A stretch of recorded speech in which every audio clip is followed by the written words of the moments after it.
Hello everyone, આજે હું તમારી માટે લઈને આવી છું શિયાળાનું બહુ જ ખાસ શક્તિવર્ધક ફાયદામંદ પાકની રેસીપી, જે ન તો તમારી ઇમ્યુનિટીને બૂસ્ટ કરશે પણ ઇન્સ્ટન્ટ એનર્જી બૂસ્ટર પણ કહી શકાય છે.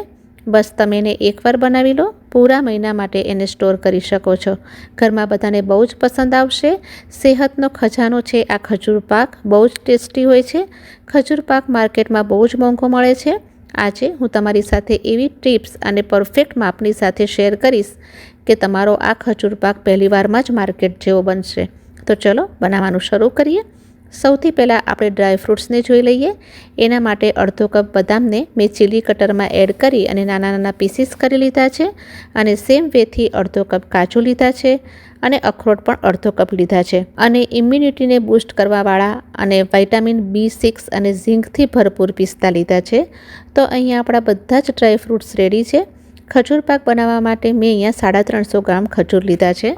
હું અહીંયા ઓર્ગેનિક ખજૂરનો યુઝ કરી રહી છું. ખજૂર પાક બનાવવા માટે સારી ક્વોલિટીવાળો અને સોફ્ટ ખજૂરની જ પસંદગી કરવાની છે, કારણ કે પાક બનાવવા માટે આપણને ખજૂર વધારે જોશે અને આપણે લાંબા સમય માટે સ્ટોર પણ કરશું. હવે એના સીડ્સ નીકાળી લેશું અને એની ઉપરની જે કેપ છે એને પણ નાઈફની હેલ્પથી કટ કરી લેશું. અને આ રીતે બધા જ ખજૂરને રેડી કરી લેશું.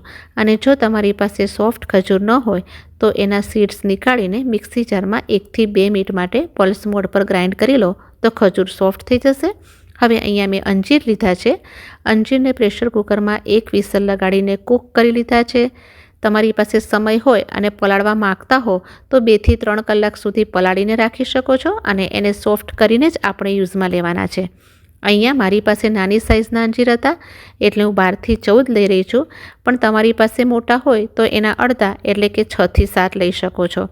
મિક્સી જારમાં ખજૂરને ગ્રાઇન્ડ કરી લેશું. ટોટલી ઓપ્શનલ છે, પણ ખજૂરને આપણે આગળ રોસ્ટ કરવાના છીએ. એ ટાઈમ પર આપણો સમય પણ વધારે નહીં જાય અને ટેક્સચર પણ સરસ મળશે. એના માટે આપણે એને હલકું ગ્રાઇન્ડ કરી લેશું. તો આ જુઓ, આ રીતે આપણે બધા જ ખજૂરને ગ્રાઇન્ડ કરી લેશું. સેમ વેથી અંજીરને પણ મિક્સી જારમાં એડ કરી લેશું. એને પણ ગ્રાઇન્ડ કરી લઈએ તો આ બંને વસ્તુઓ સરસ રીતે સ્મૂથ થઈ જશે અને આપણને ખજૂર પાકના પીસીસ બનાવતી વખતે કોઈ પણ પ્રોબ્લેમ નહીં આવે. બની શકે તો આ 2 સ્ટેપ જરૂરથી કરજો. હવે ખજૂર પાકને બનાવવા માટે ડ્રાયફ્રૂટ્સને ઘીમાં રોસ્ટ કરવાના છે. તો પેનમાં 2 ટેબલસ્પૂન ઘી લીધું છે. એમાં સૌથી પહેલાં નાખશું બદામ, કાજુ નાખશું, પિસ્તા એડ કરશું અને અખરોટ પણ નાખી દેશું. ડ્રાયફ્રૂટ્સને લો ફ્લેમ પર સારી રીતે રોસ્ટ કરી લેશું. 350 ગ્રામ ખજૂરની સાથે મેં અહીંયા 100 ગ્રામ જેટલો ડ્રાયફ્રૂટ્સ લીધો છે. ડ્રાયફ્રૂટ્સનું માપ તમે તમારા ટેસ્ટના હિસાબે વધુ અથવા ઓછું કરી શકો છો અને જે તમને પસંદ હોય તે ડ્રાયફ્રૂટ્સ આમાં એડ પણ કરી શકો છો. લગભગ 3 મિનિટ થઈ ગઈ છે. લો ફ્લેમ પર ડ્રાયફ્રૂટ્સને સારી રીતે રોસ્ટ થઈને ઉપરથી હલકો ગોલ્ડન બ્રાઉન થઈ ગયા છે.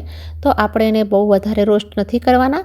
તો અહીંયા હવે મેં 2 ચમચી ખસખસ લીધી છે અને અડધા કપ જેટલું ડેસિકેટેડ કોકોનટ લીધું છે. 1 થી 2 સેકન્ડ ચલાવ્યા પછી ગેસની ફ્લેમને બંધ કરી લેશું અને એને પણ રોસ્ટ કરી લેશું. ગેસની ફ્લેમને આપણે બંધ જ રાખવાની છે. આ રીતે ગરમ ગરમ મિક્સચરમાં જ કોકોનટ છે એ સારી રીતે શેકાઈ જશે.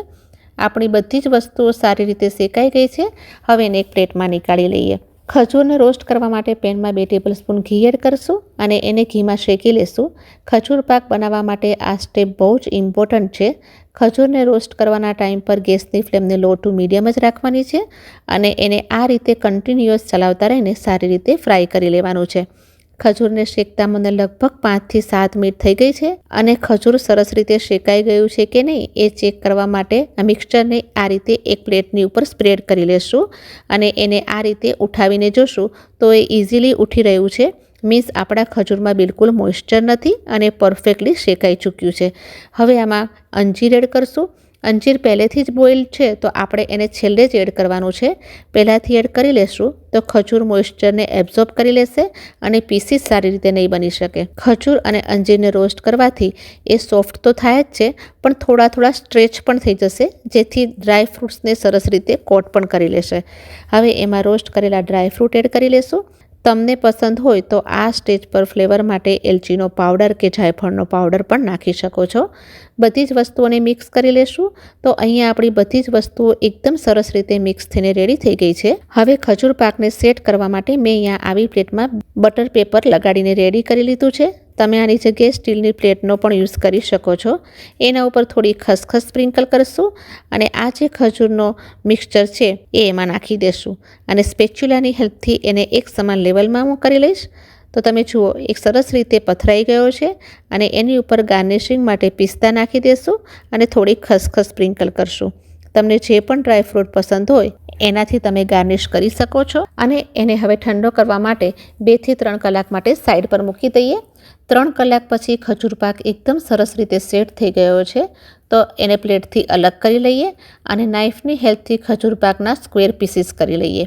તો આ જુઓ એકદમ સરસ રીતે એના પીસીસ પણ થઈ રહ્યા છે અને હાથમાં લઈને જોશો તો એ સરસ રીતે બાઇન્ડિંગ પણ થઈ ગયું છે અને જુઓ બિલકુલ પણ ચોટતો પણ નથી. પરફેક્ટ ટેક્સચર આવ્યું છે. તમે એને 1 મહિના સુધી એરટાઇટ કન્ટેનરમાં સ્ટોર કરી શકો છો બહાર નોર્મલ ટેમ્પરેચર પર, અને રેફ્રિજરેટરમાં રાખશો તો 2 થી 3 મહિના સુધી સરસ રીતે સ્ટોર કરી શકશો. એકદમ ટેસ્ટી અને સુપર હેલ્ધી રેસીપી છે. જરૂરથી બનાવશો. તો તમને આજનો મારો આ હેલ્ધી વિડીયો પસંદ આવ્યો હોય તો પ્લીઝ વિડીયોને લાઇક કરજો, શેર કરજો અને સબસ્ક્રાઈબ કરવાનું બિલકુલ ના ભૂલશો. મુલાકાત થશે તમારી ફરીથી નવા એક વિડીયોમાં. Till then take care and stay healthy.